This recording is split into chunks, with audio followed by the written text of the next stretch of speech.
You ever see this happen? A new scientific study comes out, maybe about the climate or the economy or public health, and boom, overnight, it's not just data anymore, it's a political battleground, a full-blown culture war headline. Today we're going to unpack that really tense relationship between objective science and our own, deeply held values.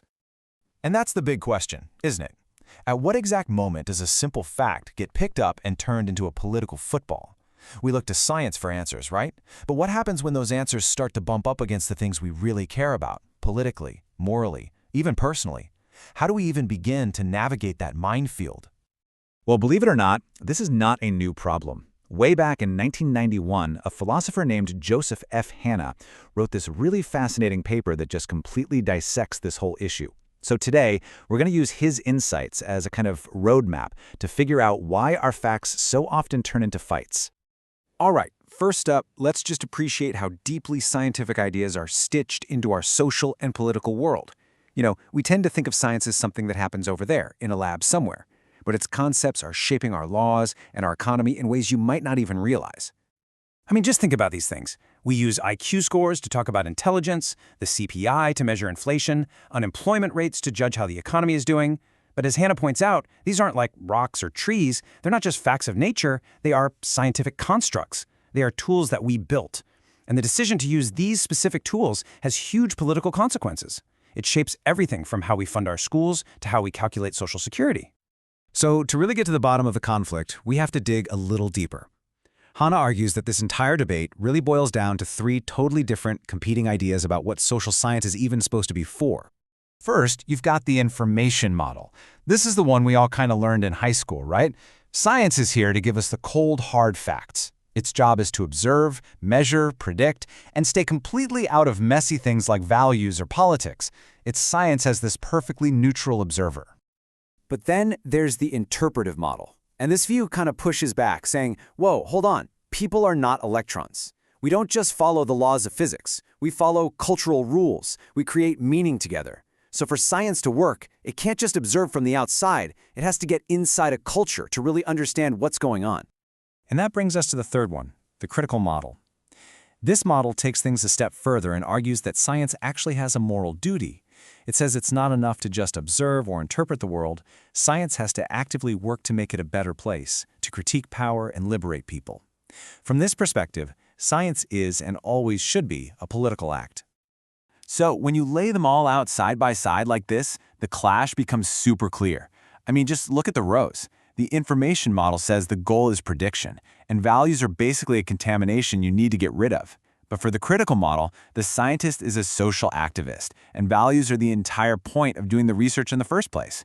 You can see how, depending on which camp you're in, you get a completely different vision for what science is all about. Now, here's where it gets really important. Hanna warns that when we don't get the balance between these views right, we fall into two really big traps, and these traps can do serious damage to both science and our democracy. So you get these two huge dangers. On one side, you have the scientization of politics. That's when we take a really messy political debate about our values and pretend it's just a technical problem that a few experts can solve for us. And on the other side, you have the politicization of science, which is when scientific facts get twisted or even just ignored because they don't fit a certain political agenda. And this quote right here, it just nails the danger of that first one, the scientization of politics. It's this idea that we can just outsource our big democratic debates to a handful of technocrats. So instead of arguing about what kind of society we actually want to live in, we end up just arguing over spreadsheets. It takes the people right out of the equation. So are we just doomed to be stuck in this cycle forever? Well, Hanna doesn't think so. He actually offers a way out. And he does it by borrowing this really powerful idea from another philosopher, Rudolf Carnap, giving us a clear way to separate what science should answer from what it simply can't. And the whole solution really boils down to this one simple, powerful idea. It's not that science is good and politics is bad or the other way around. It's that we are constantly mixing up two very different types of questions. And when we do that, we're asking science to do a job it was never, ever designed to do.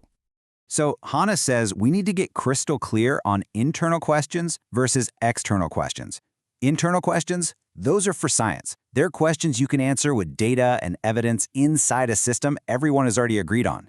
But external questions, those are for us, for society. They're the big, messy, value-filled questions about which systems, which definitions we ought to use in the first place.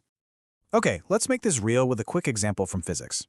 An internal question is something like, given our theory of quantum mechanics, did an electron follow this specific path? That is a question that science is perfectly equipped to tackle. But then look at the external question.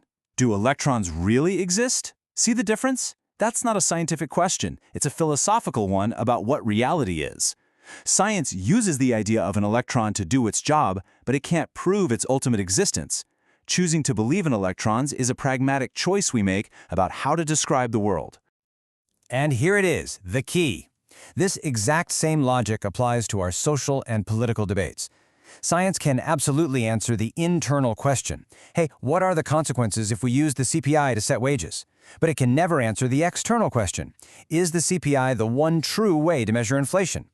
Deciding that is a political choice. It's a value judgment about what we as a society want our economic tools to do.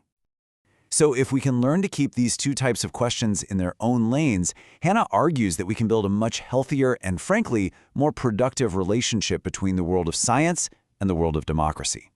And it's a pretty elegant three-step process, really. Step 1, we let science do its thing, give us the best possible information about the likely consequences of our choices. Then step 2, we, the public, take that info and have a real debate about the big external questions. What do we value? What are our goals? And only then, after that informed debate, do we move to step 3, making the final value-based choice through our democratic process. You can think of it like this. The job of science is to inform the debate, not to settle it. Science gives us the facts about our different options, but it's up to us, through politics, to decide which path to take based on our values. They have distinct but totally complementary roles.